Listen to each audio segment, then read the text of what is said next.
everybody, welcome back to Instant Gameplay. My name is Sean. Today we're doing another top 5 video. Today we're looking at the top 5 games, in my opinion, to play with kids. Now this is not necessarily kids games. In fact, of the 5 games I'm about to show you, only one of them I feel would be classified as a kids game. But all the games are great. I've played these games with adults, I've played them with kids, they've gone over very, very well, and I think overall these are great games to play with your family and specifically kids. Now I'm doing completely different here. I'm not saying kids games, and the reason I'm not doing that is because I see so often that parents get bored with games like, no offense to the creators of these games, but Candyland and Chutes and Ladders. And although they have a place in the hobby, they are very, very simple, and they can get a little repetitive. And although they do keep the attention of their intended audience, those 2, 3, 4, 5-year-olds, that's fine. But for those individuals that want to branch out and get their kids into gaming, or they want something a little more interesting to help you keep, the parents get involved as well, these are really good options. When I was first introducing my kids into gaming, I played those games, Candyland, Chutes and Ladders, I played those. However, very quickly, I jumped into more hobby style games that were appropriate for them to play so that we can continue to play these games for years and years. Some of these we've had for a long time and we still play them because they're just really great family weight games that you can play with your kids. So let's hop into the list, and here's the first one. The first game I'm going to show you is a racing game. Now this is the one game I was telling you about that could be considered a kids game because it is based off of Aesop's Fables. It is The Hare and the Tortoise from Yellow Games. Yellow puts out some really, really great games, and this is a racing game. So you're going to have a track made up of different tiles that you can change every time you play, so the track will always be a little bit different. And in the game there are 5 characters: the hare, the tortoise, the wolf, a sheep, and the fox. And these animals are running a race. You have a hand of cards, and you are going to be playing cards of those character type to make them move. Very, very simple. So if I play hare card, I want the hare to move. If I play tortoise card, I want the tortoise to move. And as you are playing the game, you also have 2 cards with characters on them that are secret from the other players that you have to bet, that you have bet on to win the race. One of those cards has been randomly dealt to you, and one of those cards you have selected to be on that bet. So you can double down on the same animal, you can do a completely different animal if you think that animal is going to be too tough to beat. As you're playing the game, you're going to be playing the animal cards. Once either 8 cards have been played to the table or 4 of the same animal have been played, that leg of the race is run. All the animals run in a different way, but it's all balanced, so that way no matter who you're betting on, you do have a fair chance of winning the game. It's a little bit of strategy involved because they do work a little differently. A couple of the animals have some special abilities that you have to look out for, but all in all, this game is fantastic. Super easy. The box says 7 and up. That's an understatement. My daughter started playing this when she was 5, and we've been playing it ever since. We still play it to this day, and it's been a few years, so we still play this game. The box says 20 minutes. I've played this with 2 players and 3 players in 10 minutes. It doesn't take long, 10 and 20 minutes, but it's awesome, awesome. Very, very cute game, but when I've shown this to adults too, they really seem to have enjoyed it as well because the concepts are easy to grasp, and it's a cute game, but it's not boring, and it's not like, for example, Candyland, flip a card, move to the color. It's not a mechanic like that. It's play a card and be a little more strategic about it. So that's why I like this one, and I think it works really well for families and for kids especially, and that's why it's on the list. The Tortoise and the Hare, or the Hare and the Tortoise, I suppose. The next game we're going to be looking at is also a racing game, but this one has nothing to do with Aesop's Fables. This one has to do with camels, and this one is, of course, Camel Up. Camel Up is a fantastic game. It's a racing game, but this time you are the observers of the race, and you are betting on which camel of 5 different colors that you think is going to win the race. Also, which ones you think might come in last place, because there's that kind of mechanic as well. The coolest thing about this game is there is a pyramid, and you throw 5 different colored dice, one for each camel, in the pyramid, shake it up, press a little button, and a die falls out. Whatever color pops out, that's the camel that moves, and the number that it's indicated, that's how far the camel moves. There's also a black and a white camel that can be moved, and they move around the track backwards and can cause your camels to move backwards, because the camels, as they move, are going to stack on top of each other, indicating some, carrying things. Very, very fun little game. This game is also great because it's not overly difficult. It is a family weight game, and it is on the more easy side, but it's not so easy. It actually has some strategy involved. So it really is a good intro game to families who want to get into some heavier stuff, that this is a good starting point for them, and I can't recommend this enough. Throughout the game, you are going to be placing those bets, you're going to be gaining money, and at the end, whoever has the most money is going to be the winner. Super easy. This one is put out by Eagertspiel. Good game company right there. Good components. The components are amazing. It says 8 and up. My daughter played this even a little younger than that, so depending on how your kids do with games, this game could be great for them. It's got a pop-up board. It looks really, really cool, and it doesn't take long to play. Maybe like a half hour or less. I honestly haven't played a game that takes longer than a half hour of Camel Up. So all those reasons is why it's so great, and I think kids would love it, and I think it'd be good for a family as well. And that's why Camel Up is on the list. The next game on the list is going to be a game that if you are a fan of Disney or the Disney parks, the theme parks in general, you're going to recognize this immediately, or at least the theme, and that is the Haunted Mansion Call of the Spirits game. And I got this game purely because Haunted Mansion is my favorite ride at Disney World. I love the ride. I had to get the game. But then I played it and I absolutely loved it. The mechanics are so simple. The game flows so well that it really works well for kids and families. I think Funko Games, which puts out this game, did a fantastic job at making this game so simple, and it works so well. I absolutely love it. In this game, you are going to be going throughout the Haunted Mansion to the different rooms collecting ghost cards. Each card there's from a different set of ghosts. They tell you what the sets are right on the card, and at the end of the game, certain sets will get you certain points. It's just simple set collection. That's all it is.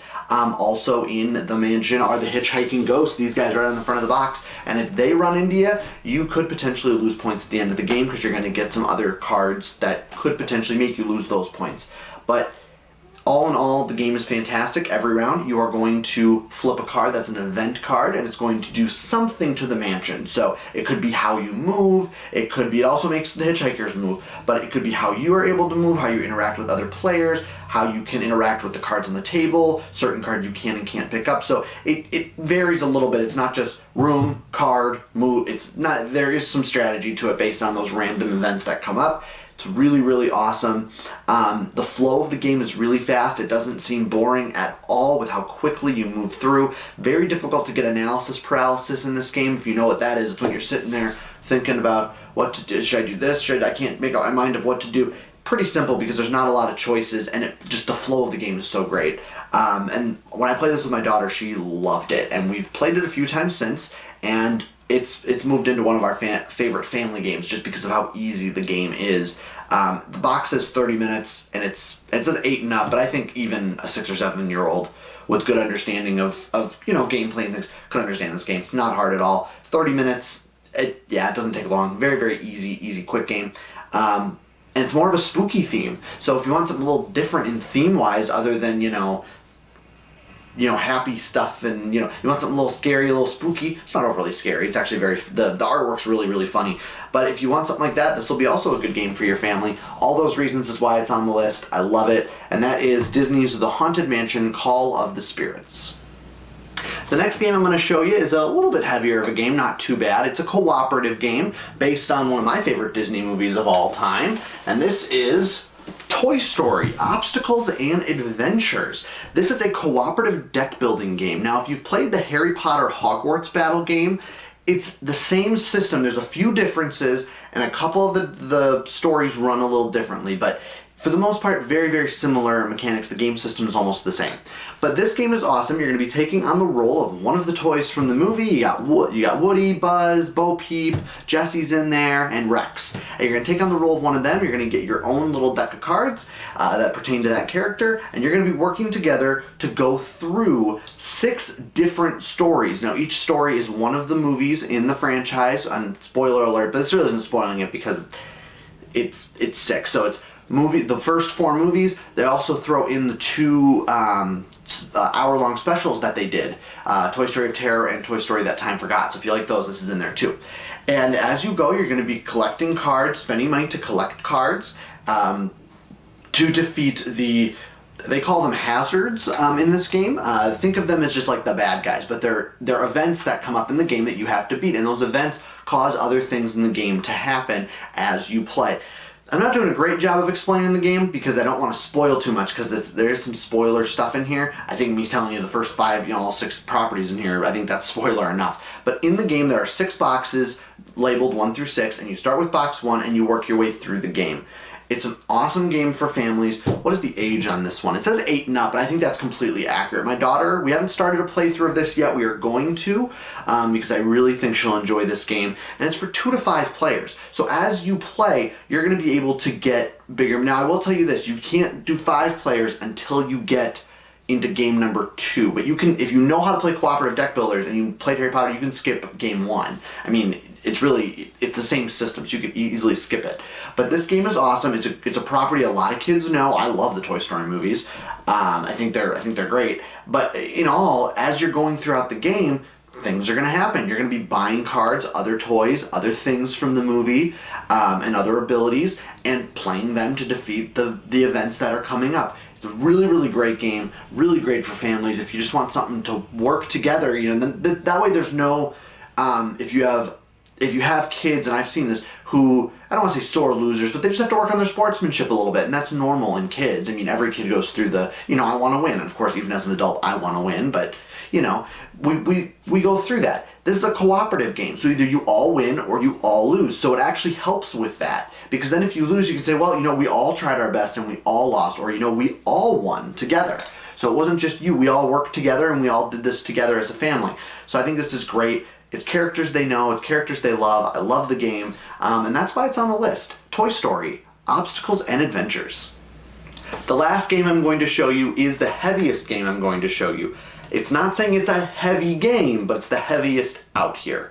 And this is a junior version, I guess you could say, of a very popular Stonemaier game, Scythe, and this one is called My Little Scythe. Now this takes the game Scythe, if you've played Scythe, and just minimizes it. It makes it a lot easier for kids to understand. It's very, very cutesy, but I actually really enjoy this game. My daughter really likes this game. We have the expansion, Pie in the Sky. We have that expansion in here. Haven't played with it yet, but we will. And the game works really well. The object of the game is you have these trophy tokens that you are trying to get on the board. You have 4, and you want to be the first player to get all 4 of your trophies out. The way you get the trophies out is by doing specific tasks. There are 8 different tasks you can perform, and you just have to perform 4 of the 8. Doesn't matter which ones, and as you perform the tasks, you get the trophies. You get 4 first, you win the game. And you're going to be doing things like delivering different items, different resources, battling people in pie contests, just moving around this kingdom, and just working as this unit that you're building up in front of you. So you're going to have abilities that you can upgrade. I mean, you're going to have special dice that you're going to roll. The minis in this game are fantastic. They're good size minis for a kid's game. And they just work really, really well. There's like magic spells you can cast at each other. It's awesome. What I also love about this game is it comes with, if you're really into the hobby, you want to get your kids into the hobby, the minis all come completely ready to paint.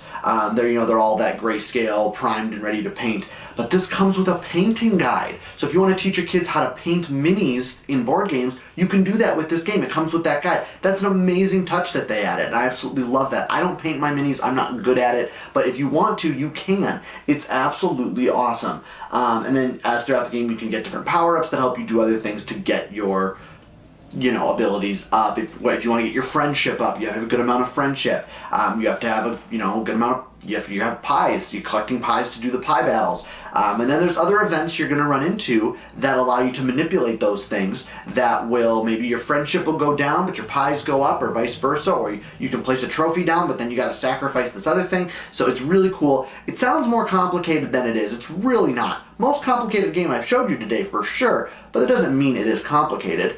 The expansion comes, the Pie in the Sky comes with like an airship that they can play with, another mini. It's just awesome. I love this game. And if you're like me and you want your kid to eventually play Scythe with you, because that game's amazing, this is a good starting point. It says ages 8 and up, totally accurate. My daughter, I think, played when she was 7.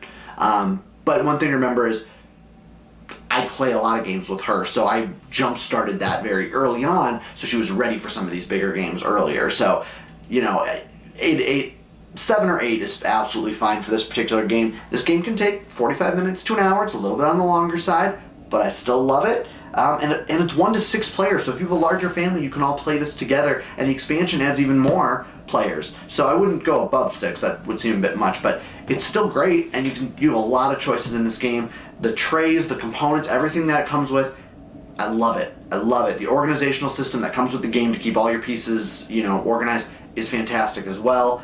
Oh, this game is fantastic. Stonemaier puts out really, really great games. I would love to see them put out some more My Little versions of games, you know, like a My Little Wingspan. That would be really, really cool. I mean, we could even see, like, viticulture would be hard, but the concepts of worker placement would be really cool in a kid's game to teach them those concepts. I wouldn't do it viticulture because, you know, it's wine, but just the concepts of those games I think would work really, really well. But yeah, I can't say enough good things about this game. I love it. So that is going to be the last game I talk about, My Little Scythe. That's going to do it for the list today. I hope you enjoyed looking at all these games, and I hope this has either maybe inspired you or gotten some ideas for you to play with kids or your families. That's really the goal of this channel, is to get you guys playing games, and I love seeing families that game together. If you haven't done so already, hit that subscribe button, give this video a thumbs up, ring the bell icon so you can be the first to know when more videos are uploaded right here on Instant Gameplay. We still have that poll available. It's not really a poll, but the public vote for our next playthrough is out there. We're either playing Horrified or we're playing Wingspan. So please, you can even comment on this video if you want which game you want to see, or if there's another game you want me to play through, just let me know. I'll put it in the vote maybe next time. But that's all we're gonna have for you today. This is Sean from Instant Gameplay. Thanks for watching.